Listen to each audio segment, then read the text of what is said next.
Baik, kita mulai petunjuknya yang kami terima bagaimana tuntunan Al-Quran dan Sunnah ya, tentang bimbingan pasca pernikahan. Bismillahirrahmanirrahim. Kita mulai dengan Quran surah ke-30 ayat 21. Teman-teman sekalian, bagi seseorang yang sudah menyiapkan diri untuk membangun bahtera kehidupan yang baru dengan jalinan akad pernikahan, maka pesan pertama yang Al-Quran sering tanamkan, bahkan menjadi fitrah bagi calon pasangan untuk mencantumkannya bahkan dalam surat undangan. Seringkali dikutip Quran surah ke-30 ayat 21. Yang paling aneh begini, biasanya orang yang mengundang itu akan lebih tahu isi undangan dibandingkan yang diundang. Ya. Kami dapat undangan dari teman-teman Al-Fityah. Tentunya teman-teman Al-Fityah lebih tahu isi program undangan itu dibandingkan saya yang diundang. Ada keanehan nih. Ada orang-orang mengundang dalam proses pernikahan, menuliskan ayat Quran, mencantumkan di surat undangan, yang ngundang nggak pernah baca ayat yang dicantumkan. Sehingga ini yang menjadikan miss pertama kali ketika akad diucapkan, roh ayatnya tidak sampai pada dirinya. Seharusnya sebelum akad itu dilakukan, kalimat ini mesti tertanam dalam jiwanya dulu. Supaya visi rumah tangganya ketika akad mulai dilakukan, sudah tertanam jiwa Quran di dalamnya. Maka perhatikan bagaimana Allah mengingatkan seorang pasutri itu, pasangan suami istri, ya, yang telah menjalani akad, bagaimana bakal Quran mesti dibawa. Wa min ayatihi. Satu. Saya ulang. Wa min ayatihi. Bisa dibantu teman-teman? Ada yang bawa mushaf tidak? Ada yang bawa mushaf? Baik, izin coba dibaca terjemahannya. Ya?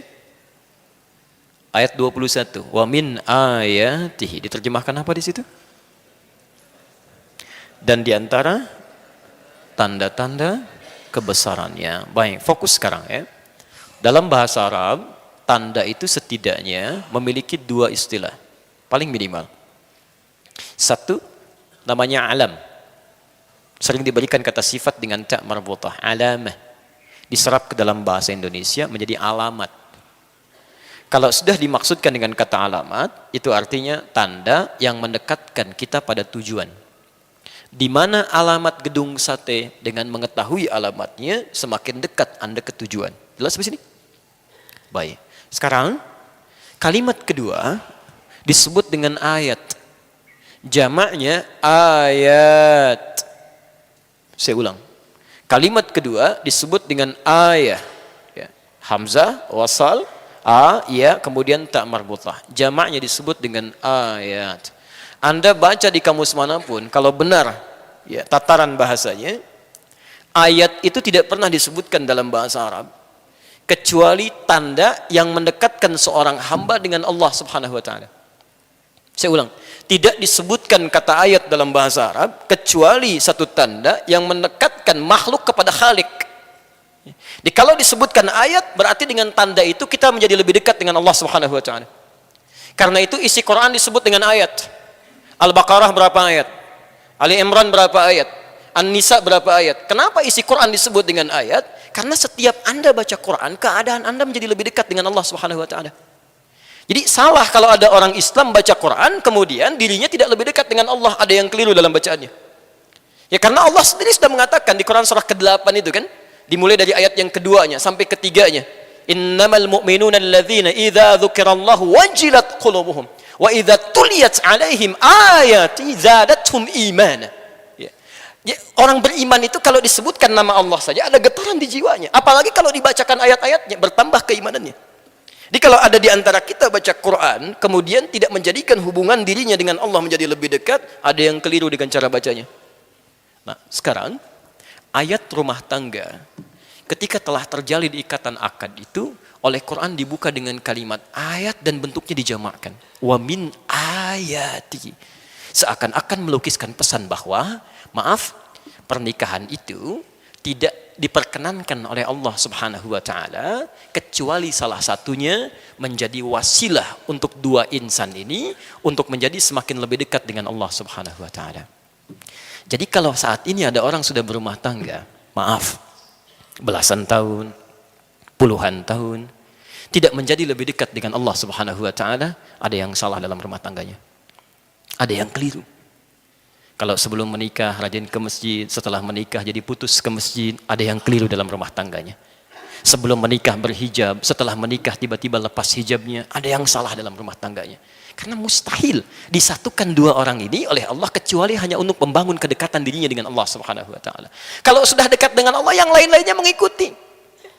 Ya, hati-hati, nanti kita turunkan tuh ya. Nanti kita turunkan setelah sampai bahasan pembagian tugas suami istri. Jadi prinsip pertamanya, ketika Anda sudah mengucapkan saya terima nikahnya, ketika perempuan sudah menerima pinangannya, itu keduanya mesti menyusun rencana bagaimana kegiatan masa depan rumah tangganya menjadikan semua aktivitas yang lebih dekat dengan Allah Subhanahu wa taala. Saya beri contoh ayat turunannya. Quran surah keempat ayat 34. Posisi paling kiri sebelah atas di mushaf. Agak pelan-pelan. Sudah? Baik, sekarang perhatikan. Setelah keduanya mengikrarkan diri, mencoba membangun kegiatan supaya lebih mendekatkan diri dengan Allah Subhanahu wa taala, fungsi seorang pria sebelum menikah dengan setelah menikah diubah statusnya oleh Allah. Saya ulang, diubah statusnya oleh Allah Subhanahu wa taala. Pelan-pelan. Sebelum menikah disebut dengan syab oleh Nabi. Jamaknya syabab. Ya ma'syarasy syabab, gitu kan? Ya ma'syarasy syabab, man istata'a minkumul ba'ata falyatazawwaj. Ya. Hei para pemuda, kalimatnya syabab yang sudah kuat secara fisik. Ya, yang nalurinya sudah tajam, punya bekal yang siap untuk pernikahannya. Tapi ketika setelah menikah, kalimatnya dirubah oleh Allah langsung, bukan menggunakan kalimat syab lagi, bukan syabab lagi, tapi menjadi rijal. Plus dengan fungsinya. Sekarang perhatikan. Ar-rijalu qawwamuna 'alan nisa. Setiap lelaki yang telah menikah, statusnya langsung dirubah oleh Allah, kalimatnya menjadi rijal, jamak dari rajul, plus kalimat pertama yang dilekatkan pada orang ini fungsi ibadah. Qawwamuna 'alan nisa. Kalimatnya qawwam. Ya. Diartikan apa di situ? Pelindung, pemimpin. Masya Allah. Dalam bahasa Arab, pelindung, pemimpin itu banyak, Pak, Bu. Ada sekitar 5 atau 4 sampai 5 kata itu. Misal, pemimpin pelindung dalam hukum tata negara itu disebut dengan rais. Ya, Rais Jumhuriyah Indonesia, Presiden Republik Indonesia, itu rais. Pemimpin pelindung dalam urusan spiritual, khusus untuk ibadah sholat saja, misal, ya, atau urusan ibadah spiritual disebut dengan imam. Karena itu kalau kita mau sholat ada imam. Saya belum pernah dengar ada rais sholat. Selalu imam, gitu kan? Misal, pemimpin pelindung yang dekat, kemudian mengayomi, kadang bisa menjadi teman dialog yang meliputi, itu disebut dengan wali. Jamaknya disebut dengan aulia. Lagi rame sekarang, gitu kan? Nah, itu aulia. Ketiga. Tapi kalau Anda ingin menghadirkan pemimpin, pelindung, pengayom dalam konteks yang lebih terbatas, tapi mengandung nilai-nilai ibadah di dalamnya, maka kalimatnya dirubah menjadi qaim, jamaknya qawwam. Seakan-akan ingin mengatakan setiap pria yang sudah menikah itu, lihat kalimatnya, berubah menjadi qawwam, seakan-akan Allah ingin berkata, dia punya tugas melindungi, memimpin, menyayangi istrinya, dalam saat yang bersamaan semua itu mesti menjadi ibadah di hadapan Allah Subhanahu wa taala. Qawwam. Ya.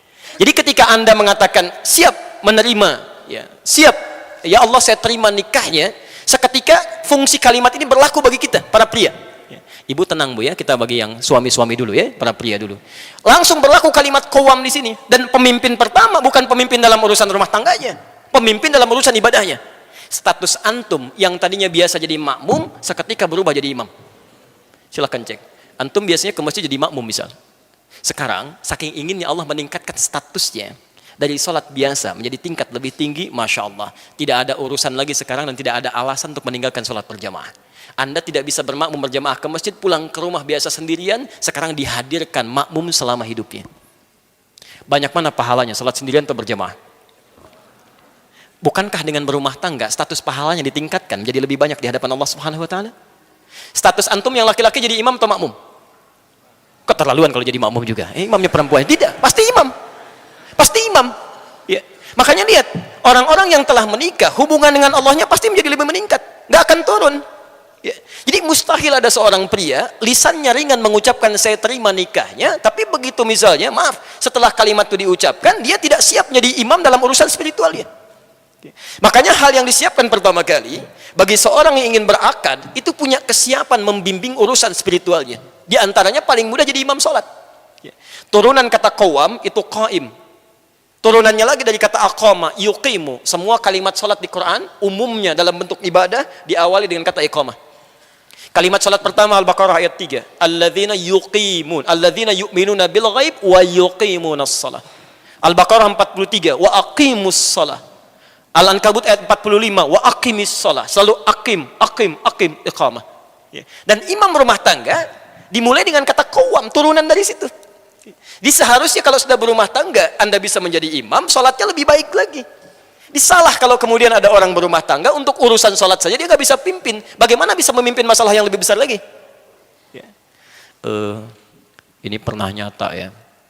Kejadian saat kami awal ke Indonesia, diundang ke Ciamis, pulang mampir ke Garut. Ada pertanyaan, Ustadz, ada kasus ini. Ini nyata, saya tidak ngarang ya.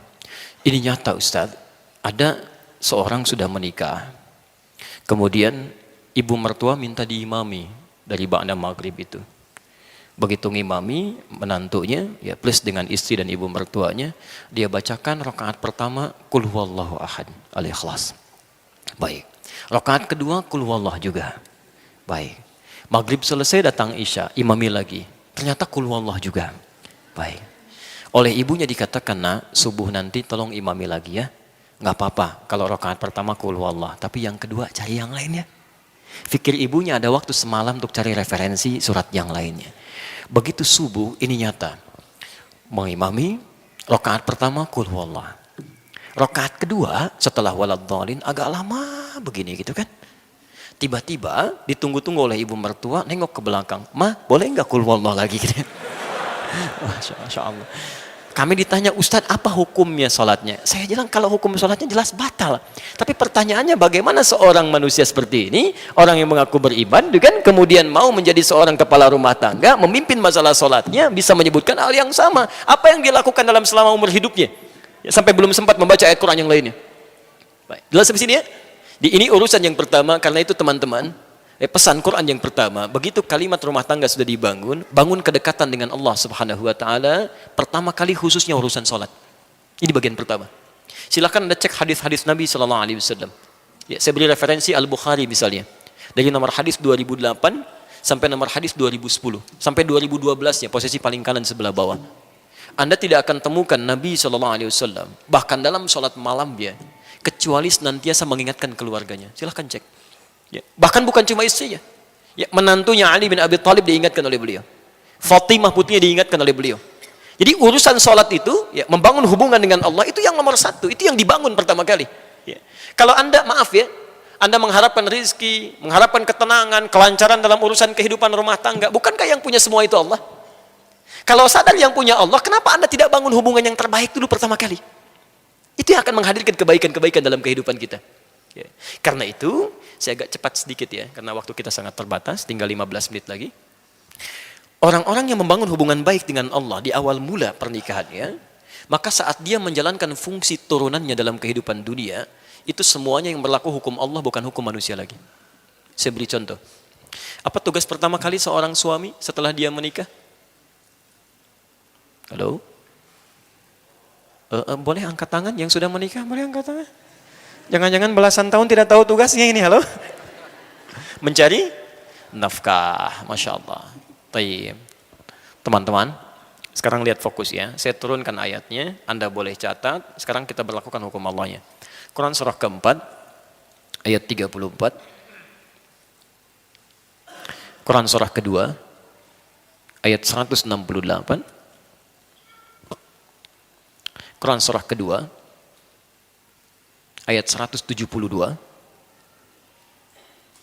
Quran surah ke-7 ayat 96. Quran surah ke-51 ayat 22. Ayat 22.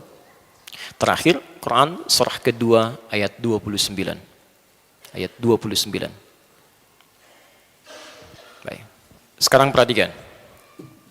Pelan-pelan.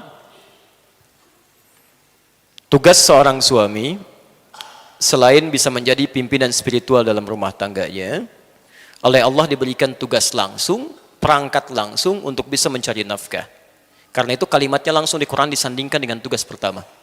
Lihat kalimatnya? Ya. Ar-rijalu qawwamuna 'alan nisa bima faddalallahu ba'dahum 'ala ba'din wa bima anfaqu min amwalihim. Dan kami berikan tugas para pria, dipersiapkan keadaan dirinya untuk bisa mudah mencari nafkah. Jadi maaf Bu ya, para pria itu memang keadaan dirinya sudah didesain oleh Allah untuk mudah mencari nafkah. Di tugas mencari nafkah kata Allah, sini bagi tugas. Untuk mencari nafkah itu urusan laki-laki. Demi Allah saya katakan Pak ya, untuk teman-teman yang ada di sini, demi Allah sekali lagi saya katakan, sepanjang Anda mau bergerak saja, itu keadaan diri kita sudah dipersiapkan untuk mendapatkan nafkah. Anda mau bergerak saja, Allah dekatkan. Saya ulang, Anda mau bergerak saja, Allah dekatkan. Dan hebatnya, seorang suami itu kalau mau bergerak, Allah turunkan rizki seluruh yang ada di keluarganya, bukan 1-2 orang. Jadi kalau di rumahnya misalnya ada suami, ada istrinya, ada 3 orang anak, begitu ini keluar berniat mencari nafkah, yang Allah turunkan langsung rizki 5 orang yang ada di rumahnya. Bukan orang per orang. Jadi kalau tugas ini ditukar misalnya, dibebankan kepada istrinya, diminta mencari nafkah, pertama, tidak akan Allah turunkan rizki ini kecuali untuk orang yang bersangkutan saja. Sehingga seringkali perempuan yang ditugaskan mencari nafkah akan menghadirkan banyak persoalan ketika kembali pada keluarganya. Nanti bedakan antara bekerja karir dengan mencari nafkah, itu berbeda. Ya. Saya teruskan dulu, pelan-pelan. Nah sekarang, Al-Quran ternyata membedakan antara orang yang membangun kedekatan dengan Allah dulu saat dia mulai berumah tangga, dengan orang-orang yang tidak pernah membangun kedekatan dengan Allah saat berumah tangga. Dalam fungsi turunannya, ketika mulai mencari nafkah, keduanya dibedakan oleh Allah. Perhatikan, ya, pelan-pelan. Nafkah itu bentuknya apa? Halo? Ya, Masya Allah. Ini yang cari nafkah, cari apa sebetulnya? Rizki ya? Baik, cari rizki. Rizki ada di mana? Allahu a'lam. Saya agak bingung ini sebenarnya. Baik, kita jawab pakai Quran ya. Kita jawab pakai Quran. Baik. Quran surah ke-51 ayat ke-22. Wa fis samai rizqukum wa ma tu'adun. Di langit rizki kalian kata Allah telah ditetapkan dan dijanjikan pasti diberikan. Saya ulang, tolong pahami teori ini ya supaya tidak bingung nanti mencari rizki. Ya. Anda walaupun namanya rizki, nggak tahu teori ini tetap susah juga. Ya. Lihat kalimatnya. Kata Allah, wafis samai, dan di langit itu rizqukum, setiap Anda telah ditetapkan rizkinya. Wa ma tu'adun, dan dijanjikan pasti diberikan. Jadi demi Allah saya katakan, tidak ada manusia yang hidup tidak diberikan rizki oleh Allah. Pasti ada rizkinya. Saya ulang, pasti ada rizkinya. Ya. Turunkan. Bagaimana cara kita mendapatkan apa yang dijanjikan itu? Nah, sekarang rizkinya ada di mana? Di langit. Kita hidup di mana? Di bumi. Ya Allah rizkinya di langit, sedangkan kami di bumi. Bagaimana cara mendapatkannya? Diturunkan kemudian Quran surah kedua Al-Baqarah ayat ke-29, posisi paling kanan sebelah bawah. Lihat kalimatnya. Huwallazi khalaqalakum ma fil ardi jami'ah. Ya. Rizkinya di langit, kita tinggalnya di bumi. Kata Allah, kami ciptakan, kami jadikan semua yang ada di bumi ini, kami turunkan dari langit ke bumi. Ya, semua yang ada di bumi ini kalian bisa manfaatkan. Masya Allah, Anda ingin cari makanan, ambil dari bumi silakan. Ingin bikin sesuatu, ambil emasnya, ambil tambangnya, olah, manfaatkan dalam kehidupan kita. Rizkinya ada di langit, diturunkan ke bumi, bisa kemudian kita nikmati. Baik. Sekarang perhatikan, saya ulang lagi. Rizki di mana? Di langit. Kita tinggal di mana sekarang? Berada di mana? Bukan, kita di Bandung, di Masjid Gedung Sate. Baik. Lihat. Ini langit kan luas, bumi kan luas. Kita adanya di sini. Mungkin barangkali Anda orang Bandung, tapi rizki Anda diturunkan oleh Allah di Jakarta. Gak mungkin cuma Anda tunggu-tunggu di Bandung. Pasti diberikan. Tapi gak pernah Anda jemput. Mustahil bisa Anda dapat. Saya 2006 ada di Kairo di Mesir. 26 Juni kami berangkat. Di Kairo itu pernah ada 2 mahasiswa mendebatkan tentang ayat ini. Yang satu mengatakan, semua rizki kita pasti diberikan. Allah sudah janji. Yang satu mengatakan tidak, mesti ada ikhtiar untuk mendapatkannya. Memang dijanjikan, tapi kita harus ambil. Kata yang satu, hukumnya nggak begitu, pasti diberikan. Maka yang pertama ingin membuktikan, saya buktikan. Saya akan masuk ke mihrab di dalam masjid. Di situ disebutnya zawiyah, tempat pojokan untuk meningkatkan ibadah. Dia masuk ke dalam salah satu meja seperti ini, kolong meja, bersembunyi di situ Pak Abu. Di masjid itu kadar Allah suka ada muhsinin, donatur memberikan makanan untuk yang itikaf. Hari pertama diberikan karena dia mengunci di dalam meja, dia nggak dapat, yang lain dapat. Hari kedua diberikan, dia nggak dapat, yang lain dapat. Hari ketiga agak sedikit yang itikaf diberikan, dia nggak dapat, yang lain dapat. Kata muhsin ini dia berkata, hal min akhir, ada yang lain nggak? Kata petugasnya, petugas masjid, la mafish, tidak ada. Tapi bantakil jami akhir, saya pindah ke masjid yang lainnya. Karena yang sembunyi ini sudah 3 hari mulai lapar, agak kesulitan, mulai dia kasih kode, gitu ya. Wah, di ruangan yang lain. Pengurus masjid kaget dengan suara. Begitu dengar dikejar ke situ, dilihat ternyata ada orang sudah kelaparan luar biasa, minta bantuan makanan. Seketika diambillah 2 box dari makanan itu diberikan kepada orang tadi. Saat diberikan itulah teman yang tadi janjian langsung nyusul, dia katakan, kan saya bilang dari awal, rizki itu mesti ada ikhtiar, dicari walaupun dengan katanya. Ya. Kalau cuma Anda tunggu saja nggak akan dapat gitu. Ya. Makanya teorinya ketika rizki Anda tinggal di Bandung, tapi rizki Anda di Jakarta, maka turunlah kemudian Quran surah kedua Al-Baqarah ayat 168. Posisi paling kanan sebelah bawah. Lihat, ini berlaku umum pertama ya. Ya ayyuhan nas. Hei manusia. Kalau manusia itu orang Islam saja atau umum? Umum. Teman-teman, jadi hukum ini berlaku tidak hanya bagi orang Islam tapi semua manusia. Ya ayyuhan nas, kulu mimma fil ardi halalan thayyibah. Silahkan Anda bekerja, beraktivitas, ya, cari untuk mendapatkan kebutuhan Anda, ya, setidaknya bagian makan. Ini kalau dalam bahasa Indonesia disebut sinekdok pas prototo. Disebutkan sebagiannya, dimaksudkan keseluruhan umumnya. Ya, kan kalau Anda ditanya, mau kemana Pak? Mau mencari sesuap nasi. Padahal nggak sesuap kan? Udah cari yang lainnya juga ya. Ini bahasa Arab yang kulu, silahkan cari makan. Yang dicari mungkin untuk pakaian juga, untuk rumah juga. Tapi bahasanya kulu, cari.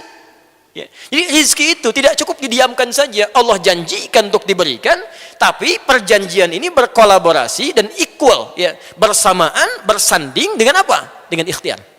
Jadi kalau rezeki ingin diberikan oleh Allah, Anda mesti bergerak. Bergerak aja, rezeki diberikan. Tahu cicak? Jangan katakan wallahu alam, cicak. Masya Allah. Cicak, tahu cicak? Baik, bagaimana aktivitasnya? Merayap, di mana? Dinding. Apa makanannya? Nyamuk bagaimana aktivitasnya? Masya Allah. Pertanyaan pertama, di mana sisi keadilan Allah? Memberikan makan bagi hewan yang tidak bisa terbang, makanannya bisa terbang. Kalau nyamuknya jenius, jadi permainan bagi cicak, itu cicak. Coba silahkan cek itu. Tapi perhatikan bagaimana Allah mengatur sistem kehidupan di sini. Asal cicak mau bergerak saja, rezekinya didatangkan. Orang tua kita cuma membuat lirik yang sangat indah, memberikan pelajaran besar di sana. Lihat kalimatnya, cicak-cicak diam-diam. Masya Allah, yang Allah minta pada cicak cuma merayap sekalipun diam-diam. Yang penting kamu merayap, mau cepat mau diam-diam, yang penting kamu merayap. Ketika hewan ini mau merayap sekalipun diam-diam, selanjutnya apa? Datang seekor nyamuk. Bukan cicak yang mendatangi nyamuk, nyamuknya yang mendatangi cicak. Siapa yang mendatangkan nyamuk pada cicak? Allah. Kalau cicaknya tidak merayap, mustahil nyamuknya datang. Cuman diam-diam. Selanjutnya apa? Silahkan tuh. Masya Allah. Ya. Jadi yang dituntut oleh Allah itu sederhana. Anda bergerak, Anda dapat. Cicak saja, hewan yang tidak dihisab. Hanya sebatas hewan, tidak punya akal, tidak punya sifat takwa, rizkinya ada, apalagi Anda yang dihisab. Jadi kalau Anda bergerak itu pasti dapat. Coba lihat yang di jalan-jalan itu, prit, rizkinya datang sendiri 2000, kan? Masya Allah. Masa Anda di tempat yang enak, pekerjaan nyaman, masih mengeluh juga dengan rizki, Anda maunya apa? Nah, tapi teman-teman, perhatikan, ini hukum umum. Ya Allah, kami kan sholat. Nah, ini baru berlaku di sini. Kami sholat. Kami puasa, kami berdoa. Apakah iman kami tidak bisa membedakan dengan yang belum beriman dari kadar rizki? Kata Allah mesti ada bedanya. Orang-orang yang membangun rumah tangganya dengan keimanan kepada Allah Subhanahu wa taala, hukum turunannya, pencarian rizki oleh suaminya pun dipindahkan kaidahnya dari yang di bawah dinaikkan ke atas. Pindah ke Al-Baqarah ayat 172, posisi paling kiri sebelah atas. Lihat kalimatnya. Ya ayyuhalladzina amanu kulu min tayyibati ma razaqnakum. Masya Allah. Ada ayatnya?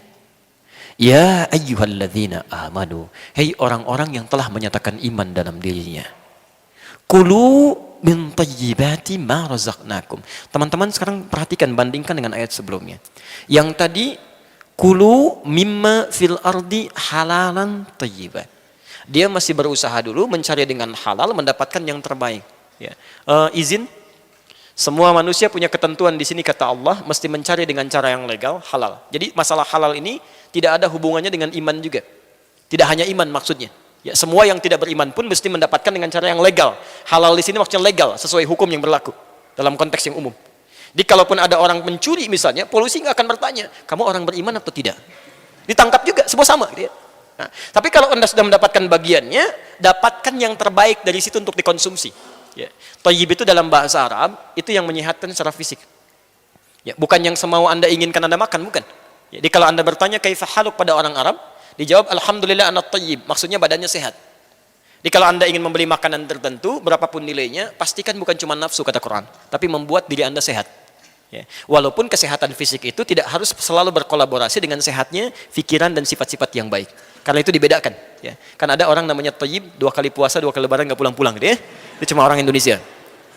Nah, ketika seseorang membangun hukumnya dengan Allah, yang berlaku bukan yang tadi. Lihat kalimatnya. Kulu min tayyibati. Teman-teman, kalimat halalnya pertama dibuang di sini. Silakan Anda cek. Ketika Allah menyentuh orang beriman untuk mencari rezeki, kalimat halalnya dibuang. Kulu min tayyibati, halalnya dibuang. Kenapa kalimat halal di sini dibuang? Karena orang-orang, kata para ulama, orang-orang yang sudah tersambung imannya kepada Allah Subhanahu wa taala, iman itu akan selalu membimbing dia untuk mengarahkan pada yang halal. Jadi mustahil ada orang beriman, dia bisa mencari sesuatu yang keluar dari aturan Allah, mencari yang haram. Itu aturan pertama.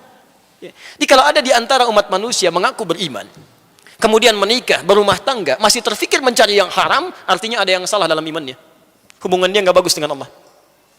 Kalau dia tidak pernah memikirkan yang haram, menyingkirkan yang dilarang oleh Allah Subhanahu wa taala, maka Masya Allah, lihat kalimatnya. Kata Allah, ma razaqnakum, kami yang siapkan rezeki untuknya, bukan dia yang capek mencarinya. Di Anda kalau membangun hubungan rumah tangga dengan visi iman kepada Allah Subhanahu wa taala, kata Allah, Anda tidak perlu lelah mencarinya, gerakan sedikit rezeki datang pada Anda. Itu poinnya. Makanya Allah menjanjikan pada orang yang punya kecukupan yang sederhana saat menikah, kata Allah, kalau ingin kaya, kami jadikan kaya dia. Bahasanya bukan cukup, kami jadikan kaya. Ya. Quran surah ke-24 ayat 32. Silahkan cek. Ya. In takunu fuqara yughnikumullah. Jika Anda memang fakir saat pernikahan itu, kalau pengen kaya, kami buat kaya. Ya. Jadi kalau Anda mencari dengan iman, Masya Allah, kekayaan itu memang relatif. Ya, memang relatif, tapi poinnya Anda mendapatkan kenikmatan yang dijanjikan oleh Allah Subhanahu wa taala. Ya. Jelas di sini? Ya. Dan yang paling menarik, lihat kalimatnya. Thayyib itu, ya, selain menunjuk kepada sehat, itu juga menunjuk kepada sesuatu yang banyak manfaatnya. Berkah. Ya, berkah. Ya, saya berikan sedikit sentuhan bahasa. Ketika seseorang mencari tanpa iman, hati-hati, ini penting sekali ya. Saking pentingnya mic bisa mati. Bismillah. Teman-teman, lihat kalimatnya. Kalau ada seseorang mencari tanpa iman, kemudian dia mendapatkan bagian dari hartanya, tetap yang dia dapatkan itu kalimatnya berbentuk tunggal, thayyib, halalan thayyibah. Ya. Thayyib itu tunggal atau jama'? Tunggal, jama'nya thayyibat. Kalau tunggal itu satu atau banyak? Satu. Perhatikan, orang-orang yang selalu mencari rizki tanpa iman, sekalipun dia muslim, tapi kurang membangun hubungan kedekatan dengan Allah, maka setiap yang dia dapatkan, sekalipun banyak, tetap akan selalu kelihatan sedikit. Nggak percaya silahkan. Anda kalau tidak pernah membangun hubungan dengan Allah, Anda kerja, berangkat gelap, pulang gelap lagi, harta dikumpulkan. Demi Allah, kalimat Qur'annya, isyaratnya, kami akan jadikan yang kelihatan banyak oleh dia itu nampak selalu terasa sedikit. Kerja lagi, kerja lagi, kerja lagi. Tapi tidak pernah merasakan dan menikmati apa yang didapatkan. Nggak ada kenikmatan. Ya. Jadi kayaknya berangkat lagi, tapi tidak ternikmati. Kelihatannya banyak, cuma sedikit. Ya, Masya Allah. Tapi ketika Anda membangun hubungan yang baik dengan Allah Subhanahu Wa Taala, kelihatan oleh manusia yang lain seperti sedikit, tapi Masya Allah, karena keberkahan dituangkan di situ, kalimatnya jama, min thayyibat. Sedikit ini kami turunkan berkahnya, sehingga terasa nyaman, nikmat, tenang aja gitu. Kalimatnya jama.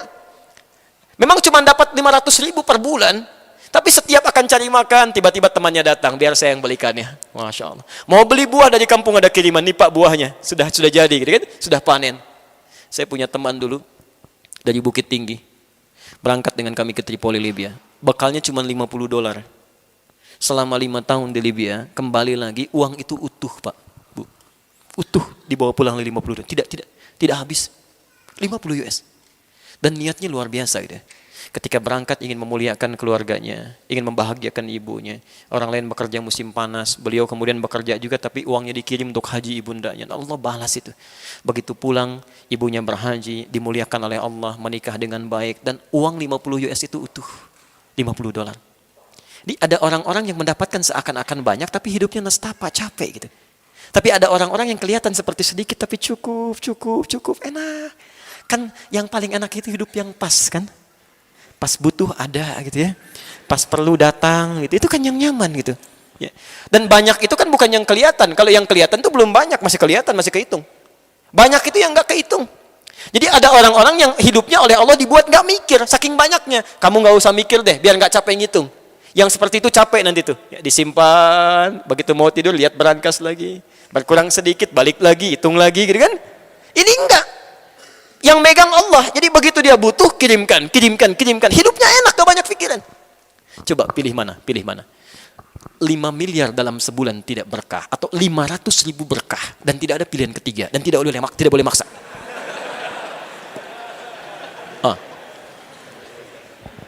Itu tidak mudah gitu ya, teman-teman, tidak mudah. Karena itu, coba cek.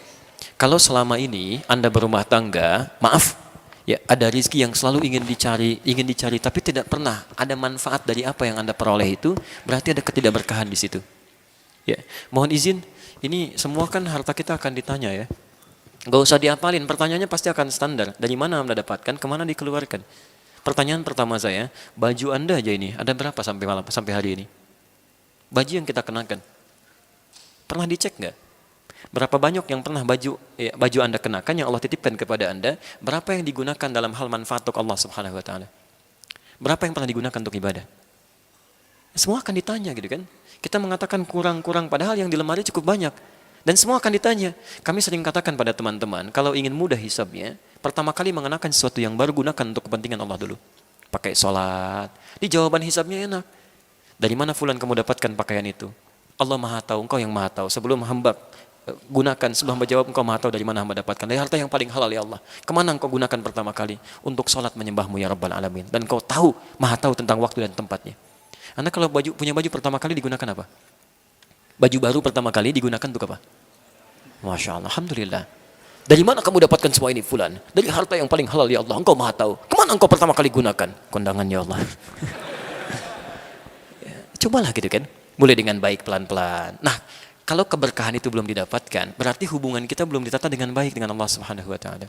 Jadi visi yang pertama, ya coba cek dulu setelah berumah tangga, coba lihat bagaimana kita membangun kedekatan dengan Allah Subhanahu Wa Taala. Yang terakhir bagian nomor 1, Mas. Ya, karena baru 1 ini yang kita bahas. Ada orang yang hebat. Yang hebat ini belum nyari, kebutuhannya sudah Allah hadirkan. Yang pertama nyari dulu, baru dapat. Yang kedua bergerak sedikit, baru dihadirkan. Yang ketiga belum bergerak, baru punya keinginan, langsung Allah hadirkan. Ya. Yang pertama disebut nas. Yang kedua disebut amanu. Yang ketiga langsung di Quran surah ke-7 ayat 96. Tadi rizki ada di mana? Langit. Kita tinggal di mana? Di bumi. Sekarang perhatikan, ada orang yang oleh Allah langsung dibuka pintu rizkinya di langit dan di bumi. Kalau pintu langit dan bumi dibuka semuanya, ini dibuka langitnya, buminya dibuka. Dia tanpa bergerak pun, kalau cuma ingin dia dapatkan itu. Siapa orang ini? Walau anna ahlal qura amanu wattaqau lafatahna 'alaihim barakatim minas sama'i wal ardh. Kalaulah satu penduduk negeri, Anda sebandung semuanya dengan izin Allah, beriman kepada Allah, please tingkatkan takwa. Takwa disebutkan 115 kali dalam Al-Quran. Turunannya, salah satunya bentuknya ibadah. Puasa disebut dengan takwa. La'allakum tattaqun, Al-Baqarah 183. Haji bekalnya takwa, Al-Baqarah 197. Wa tazawwadu fa inna khairaz zadit taqwa. Salat bagian dari takwa, baca Quran bagian dari takwa, tahajud bagian dari takwa, infak bagian dari takwa. Kalau Anda bangun rumah tangga dengan peningkatan takwa kepada Allah, demi Allah saya katakan, kata Allah, la fatahna 'alaihim barakatim minas sama'i wal ardh. Kami akan buka semua pintu-pintu keberkahan di langit dan di bumi, dan tidak ada perjalanan kehidupan rumah tangga itu kecuali nikmat aja. Di mana ada kegelisahan juga enak, Pak. Ya, nanti saat masuk ke fase-fase persoalan rumah tangga, itu keindahannya yang besar jadi kecil, yang kecil tidak akan membesar. Ya, saya tutup dulu sebentar, mohon izin lewat sedikit ya. Bapak Ibu sekalian, siapa perempuan pertama yang dinikahi oleh Rasulullah SAW? Sayyidah Khadijah. Ya. Perhatikan bagaimana Rasulullah membangun hubungan keakraban dengan Sayyidah Khadijah saat menikah. Yang dibangun konsep tadi, kedekatan dengan Allah Subhanahu Wa Taala. Ya. Saya tidak ingin bicara masalah materi karena memang Sayyidah Khadijah itu paling kaya di zamannya, perempuan terkaya pada saat itu. Ya. Tapi yang paling penting, perhatikan, ketika masuk kepada aspek ujian masalah rumah tangga, ini semua orang bisa mengalami peristiwa serupa. Lihat kalimatnya. Al-Bukhari, nomor hadis yang keempat. Bukan Bukhari ya, harus pakai al. Ya, jadi bukan Bukhari, karena nama aslinya bukan Bukhari, bukan Al-Bukhari. Nama aslinya Muhammad, punya bapak namanya Ismail, punya kakek namanya Ibrahim, punya kakek buyut namanya Al-Mughirah, eyang buyutnya Al-Bardizbah. Tinggal di Kecamatan Ju'fah, Kabupaten Bukhara, Provinsi Khorasan, negara Uzbekistan sekarang. Kalau ada non-Arab datang ke Arab untuk belajar, umumnya memperkenalkan dengan nama daerah. Untuk menerangkan bahwa Islam sudah sampai ke tempat saya, ini buktinya saya masuk Islam. Rumusnya tambah al di depan daerahnya, ujungnya diganti dengan i. Saya dari Bukhara, tambah al, al-Bukha, ujungnya i, al-Bukhari. Saya dari Bukhara. Baik. Misal ada namanya Cecep gitu kan, misal dari Gedung Sate, itu boleh. Begitu umrah, ana Cecep al Gedung Sate i, nah, itu sah. Ya, al depannya, kemudian ujungnya i. Di Al-Bukhari, dari 97 bab yang pernah dicantumkan di situ, ditulis 16 tahun di Masjidil Haram dan Masjid An-Nabawi. Anda buka jilid yang pertama, di bab yang pertama, hadis yang keempat, posisi paling kanan sebelah bawah, halaman ke-12. Kalau punya cetakan yang Darul Hadis, terbitan tahun 2002, warnanya merah, harganya 209.000 sekarang. Ya.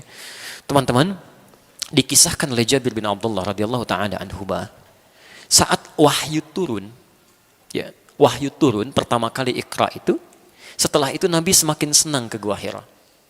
Awas ya, saya ingatkan pesan. Gua Hira itu jangan ringan diucapkan. Kalau Anda main ke sana, itu jaraknya kurang lebih sampai 6 kilo dari rumah Nabi ke Gua Hira. Saya pernah naik sampai ke atas 700 meter, turun lagi sedikit ke guanya. Itu melihat dari situ langsung ke arah rumah Nabi tinggal di sekitaran Ka'bah, itu harus melewati 5 bukit dulu. Jadi kalau Nabi bukan orang kuat fisiknya, ya, pemuda yang kuat disebut dengan fata, jamaknya fityah. Di al-fityah itu bukan cuma pemuda, tapi yang kuat, ya, kuat akalnya, kuat fisiknya, kuat kebaikannya. Itu kalau tidak kuat fisiknya tidak mungkin ada berada di atas sana itu. Ya. Jadi satu kali setelah itu, wahyu belum turun, beliau turun dari Gua Hira, turun. Qadarullah ternyata di pertengahan jalan mendengarlah suara siang-siang, Muhammad, ya Muhammad. Tengok kanan gak ada orang, kiri nggak ada orang, depan belakang kosong. Begitu melihat ke atas, ini pertama kali beliau melihat malaikat Jibril dalam rupa yang sesungguhnya. Dilukiskan, saya melihat kata Rasulullah, seakan-akan makhluk seperti duduk pakai jubah putih antara langit dengan bumi, duduk begini. Masya Allah. Namanya siapa deh? Rizki. Mas Rizki keluar dari Gedung Sate siang-siang. Jam 2, ya, kosong. Begitu keluar, Rizki. Wah, nengok kanan kiri kosong, depan belakang gak ada orang, ke atas Masya Allah ada makhluk jubah putih, rambutnya panjang, Rizki. Apa responnya? Gak mudah dia, gak mudah. Maka kata Nabi, fara'ibtu minhu. Ra'ibtu itu dari kata ra'uba, rasa takut yang melahirkan bulu kuduk ini naik. Saya khawatir, takut, kata Nabi, bulu kuduk saya naik. Lalu bergegas Nabi kemudian meninggalkan tempat itu, ya, mendatangi rumahnya. Perhatikan, membangun hubungan cinta dengan Sayyidah Khadijah dilakukan karena Allah, rahmat Allah diturunkan di situ. Begitu dibuka pintu rumah oleh Sayyidah Khadijah, dilihat wajahnya, melihat wajah istrinya saja, setengah ketakutannya hilang. Setengahnya. Begitu kata Nabi, zammiluni, tolong selimuti saya. Diraih tangannya oleh Sayyidah Khadijah. Lihat, bagaimana kemudian beliau dibimbing ke kamar tidurnya. Tidur di situ, diselimuti oleh Sayyidah Khadijah. Lalu keluarlah kata-kata yang sangat indah itu. Zaujul karim, suamiku sayang. Engkau ini orang baik. Tidak pernah punya masalah dengan orang lain. Engkau suka bantu orang, menjalin silaturahim.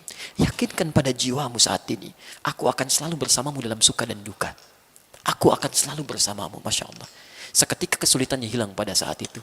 Terjalin rahmat Allah. Saat itulah turun Quran surah Al-Mudaththir itu. Ayat 1 sampai ayat 7 itu. Ya ayyuhal mudaththir, kum fa'anzir, dan seterusnya. Tapi poinnya, mustahil masalah akan sirna seketika kalau tidak dibangun pola komunikasi yang baik yang dilakukan karena Allah Subhanahu wa taala.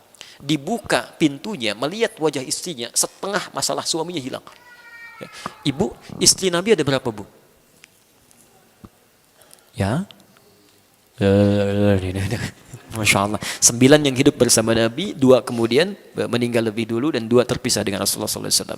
Perhatikan, saya sering katakan sampai tadi malam, istri Nabi itu diizinkan oleh Allah menikah dengan lebih dari 4 perempuan, karena ternyata semua istri Rasulullah SAW itu mewakili semua karakter perempuan di muka bumi. Semuanya.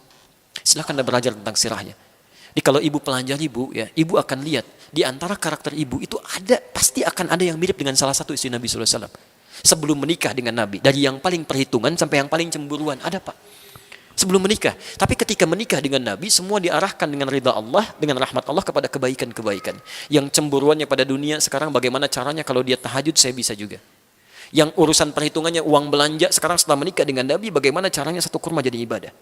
Jadi demi Allah saya katakan, ibu nanti pulang dari sini, coba cek. Lihat, dari mulai Sayyidah Khadijah, Saudah binti Zam'ah, kemudian Sayyidah Aisyah, ada Maimunah, ada Ummu Habibah, ada Zainab. Ibu cek kira-kira ibu mirip siapa? Coba ibu pulang cek. Ya. Kalau ibu ingin cek apakah ibu mirip Khadijah atau tidak, itu tidak mudah. Cek aja kalau suami pulang dari kantor, ibu bukakan pintunya, setengah masalah suami jadi hilang, ibu Khadijah. Ya. Tapi kalau lihat ibu suaminya langsung hilang, kopernya hilang, ibu yang punya masalah itu. Teman-teman, saya kira itu ya yang bisa kami sampaikan. Tidak ada pertanyaan lagi?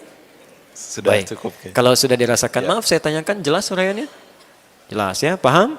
Baik, kalau sudah jelas dan dipahami, saya bacakan ketentuan Qur'annya di surah Al-Maidah ayat 100 sampai 101 itu. Ya ayyuhalladzina amanu la tas'alu an asya'a in tubdalakum tasukum. Hei orang-orang yang masih merasa punya iman dalam jiwanya, jika persoalan sudah jelas disampaikan, dipahami, maka jangan banyak dipertanyakan lagi. Khawatir banyaknya pertanyaan itu menjadikan yang sudah jelas menjadi semakin tidak jelas nantinya. Oke, jelas uraiannya? Ada pertanyaan? Tidak ya, cukup ya.